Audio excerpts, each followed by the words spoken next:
KPM.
Assalamualaikum adik-adik dan murid-murid yang sedang menonton kesenian di Didik TV KPM. Bersama Kak Elly Arifin di sini yang akan temankan adik-adik kita sama-sama belajar dan memahami pelbagai jenis tarian yang ada di Malaysia ini yang sebenarnya merupakan sebahagian daripada budaya kita. Ada banyak sangat jenis tarian yang kita mungkin pernah dengar atau tak tahu langsung dan kita akan sama-sama mendekati jenis-jenis tarian ini. Kalau tadi adik-adik dah saksikan persembahan daripada cikgu-cikgu kita yang sangat berbakat, iaitu daripada Cikgu Datu, Cikgu Nur Hidayah dan juga Cikgu Fauzi.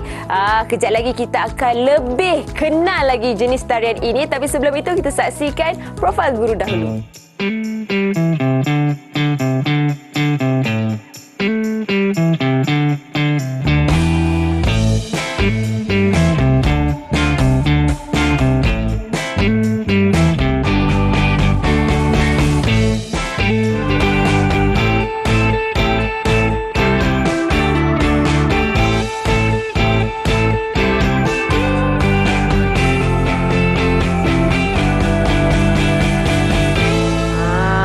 Tak hebat tak cikgu kita?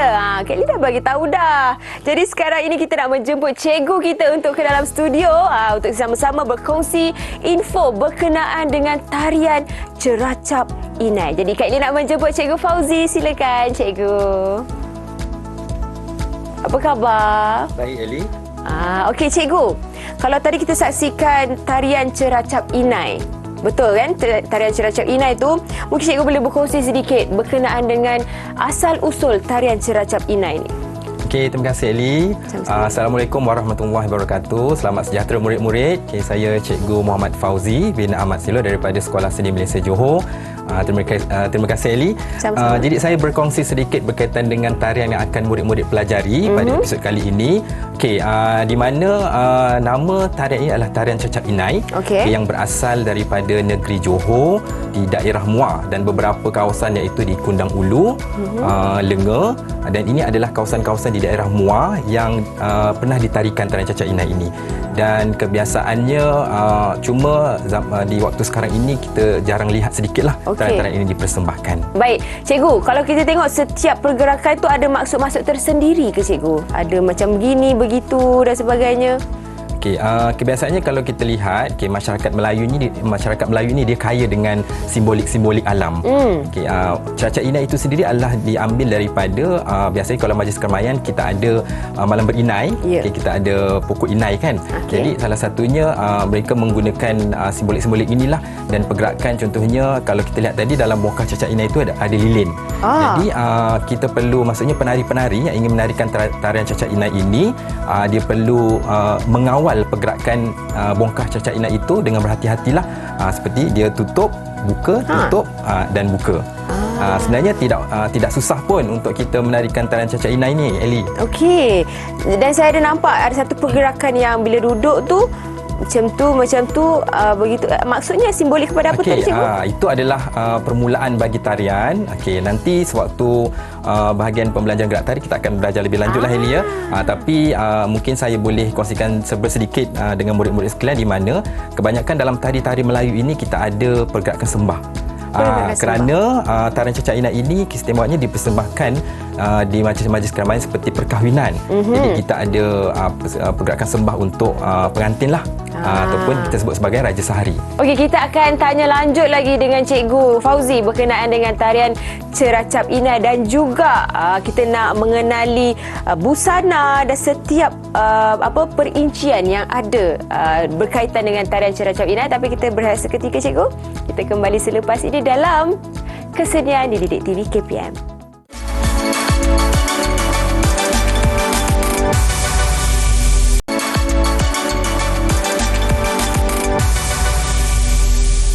Kembali di Kesenian Didik TV KPM bersama Kak Elly Arifin di sini. Ya, adik-adik, seperti mana yang kita mengenali dan belajar berkenaan dengan tarian Ceracap Inai ini yang berasal dari Muar Johor. Kalau adik-adik boleh nampak, Kak Elly sekarang ini berpakaian lengkap busana yang berkaitan dengan tarian Ceracap Inai. Inilah dia lambang kemegahan tarian Ceracap Inai. Semestinya kalau tarian, kita mesti pastikan penari itu mengenakan imej yang sesuai dan memang melambangkan ataupun menjadi simbolik kepada tarian tersebut. Jadi sekarang ini kita ada model-model kita yang cantik di depan ni. Kita ada Cikgu Nur Hidayah dan juga Cikgu Datu. Bersama-sama kita juga Cikgu Fauzi untuk menerangkan dengan lebih terperinci berkenaan dengan busana tarian Ceracap Inai, cikgu. Ya, Elly. Baik, cikgu mungkin boleh terangkan juga tentang props ataupun sedikit perincian yang ada di atas bongkah ni, cikgu. Okey, Elly, kita pergi dahulu kepada busana terlebih dahulu. Maksudnya busana ini adalah kalau kita ikutkan adalah pemakaian daripada kepala hinggalah ke kaki. Okey, jadi kalau kita lihat, kita pergi kepada busana perempuan dahululah, yang di mana yang Elly dan juga Cikgu Hidayah pakai. Okey, kita mengenakan busana baju kurung teluk belanga. Okey, busana baju kurung teluk belanga ini sangat terkenal di negeri mana, Elly? Negeri Johor semestinya. Betul. Ya, murid-murid, kalau kita lihat, ini adalah pemakaiannya lah. Cikgu Elly dia mengenakan busana berbaju teluk belanga hijau merah, hijau oren, dan Cikgu Hidayah biru kuning. Dari segi warnanya terpulang kepada mungkin guru-guru dan juga murid-murid lah untuk mengenakan warna yang bersesuaian. Dan kalau kita lihat dari segi pemakaian busana ini, dia ada mesti bersamping ataupun berkain dagang. Ini untuk perempuan. Okey, kain dagang ini adalah kain yang datang, maksudnya selain daripada kain sarung yang dipakai di bahagian dalam lah. Okey, selain itu dikenakan juga rantai. Seperti yang Elly lihat ni di dada tersebut. Dan juga satu kain yang diletakkan pada bahu, disebut sebagai tetapan. Ada maksud yang tersendiri ke, cikgu, setiap prop ataupun aksesoris yang kita pakai ni? Okay, jika dilihat sebenarnya tidak ada, maksudnya bukan tidak ada maksud, cuma kita lihat pemakaian busana ini adalah mengikut kepada gaya yang biasa dikenakan oleh wanita-wanita ataupun perempuan-perempuan di negeri Johor. Baik, dan juga saya tertarik dengan sanggul, cucuk sanggul yang di kepala Cikgu Nur Hidayah, dan juga saya juga memakai cucuk sanggul ni. So, kalau Elly lihat dan murid-murid lihat di kaca TV, Cikgu Hidayah dia mengenakan merupakan sanggul Johor, iaitu nama dia adalah lebah gantung. Lembah gantung. Lebah gantung. Lebah gantung. Ya, betul. Baik. Jadi masyarakat Melayu ni kaya dengan simbolik-simbolik alam. Okay, jadi kalau kita lihat dia seperti orang kata sarang lebah tergantung. Jadi ini adalah salah satu dari segi kita sebut sebagai sanggul yang terdapat di negeri Johor lah. Kalau kita pakai 5, cuk sanggulnya 3. Dan dia mesti ganjil ini, tak boleh genap. Okey, untuk busana lelaki yang dikenakan oleh Cikgu Datuk ini dan juga saya, kami juga mengenakan baju kurung teluk belanga juga. Ini adalah memang gaya pemakaian di negeri Johor lah bagi kaum lelaki di negeri Johor lah kebiasaannya, dan kita bersamping di dalam dengan lipatan tindih kasih. Tindih kasih. Namanya adalah lipatan tindih kasih, di mana kalau kita lihat lipatan itu seperti kita kalau kita bersolat, tangan kita adalah tangan kanan berada di hadapan.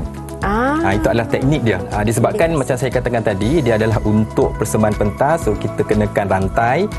Kerana macam kalau kita lihat sebab kita persembahkan ni adalah untuk pengantin. Jadi bila persembahan untuk penonton tersebut, kita ambil gaya pengantin lah. So kita ada rantai bersongkok, dan juga ada brooch. Kerongsang tu di atas kepala. Yang bersesuaian lah.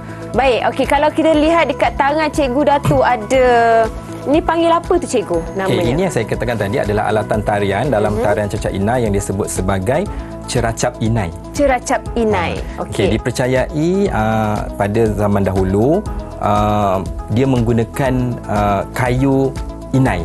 Kayu inai untuk membuat bongkah tersebut. Kalau kita lihat dekat atas itulah, dan dia dilengkapi dengan 4 penjuru lilin.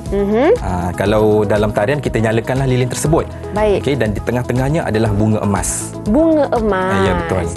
Itu dia antara maksud-maksud dan simbolik yang perlu adik-adik tahu di rumah yang sedang menonton sekarang ini berkenaan dengan tarian Ceracap Inai. Baik, kita akan berehat seketika. Kita kembali selepas ini untuk mengenai tarian itu sendiri. Jadi jangan ke mana-mana.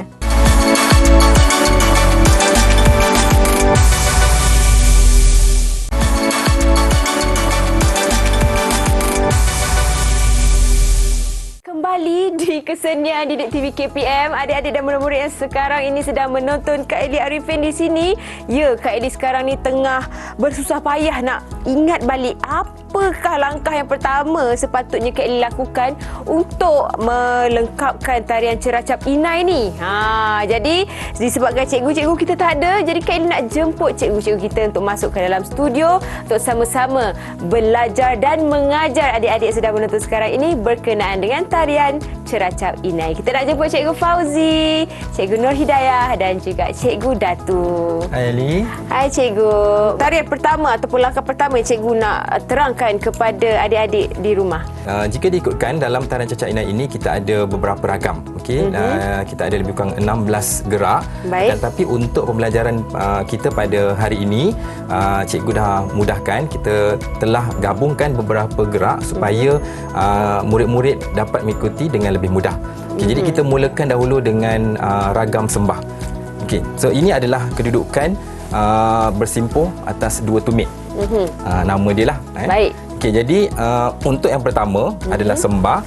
Jadi kita akan melakukan 3 arah sembah. Yang pertama adalah sembah tari,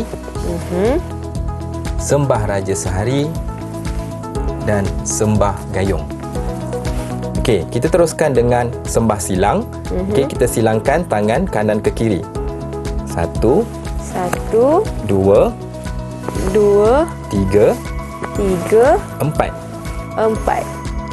Itu sembah yang kedua. Seterusnya kita berdatang sembah maksudnya kita ambil Ceracap Inai. Murid-murid boleh lihat pada Cikgu Datu dan Cikgu Yaya ya. Kita ambil dan buka. Bukaan ni jangan terlalu tinggi. Maksudnya kita paras bahu sahaja. Untuk sisip, tangan kanan ini kita akan buat bulatan. Kita lalukan di atas tangan kiri. Dan bawa semula ke hadapan kanan. Maksudnya kita buat bulatan kecil sahaja. Dan yang terakhir adalah buka sembah. Untuk buka sembah yang terakhir ni, lelaki dia akan duduk bertinggung. Perempuan masih lagi kedudukan yang sama, bertimpuh. Masih sama? Ya, betul. Baik. Ragam seterusnya iaitu sampan berkolik. Sampan berkolik. Okey, untuk sampan berkolik ni maksudnya kita bayangkan kita berkolik.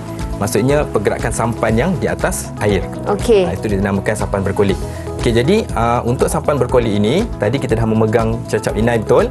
Okey, pergerakannya mudah saja. Maksudnya kita akan tutup tangan kita. Tangan perempuan macam ni ke macam ni? Dia ke depan sedikit. Oh, okey, okey. Okey, maksudnya tangan kanan ni berada hadapan sedikit berbanding pada tangan kiri. Okey. Jadi kita akan lakukan gerakan adalah tutup, buka, tutup, buka. Jadi seterusnya adalah untuk lelaki sahaja, iaitu pergerakan pusing. Okey. Okey, perempuan dia akan menggunakan ragam yang sama, iaitu asas kisut. Okey, kita akan pusing ke arah kanan. Okey, maksudnya kanan, belakang, kiri, hadapan. Dan kita akan ulang pada kiri, belakang, kanan dan hadapan. Okey, maksudnya lepas ini kalau kita akan buat ragam buka, sembah dan terus bangun ke atas. Okey, dan lelaki akan buat posisi kuda-kuda. Okey, so ini adalah posisi kuda-kuda lah. Perempuan dia akan tunduk kuda sikit. Perempuan. Maksudnya kita merendah sedikit. Kaki kiri. Kaki kanan berada di hadapan. Kanan boleh.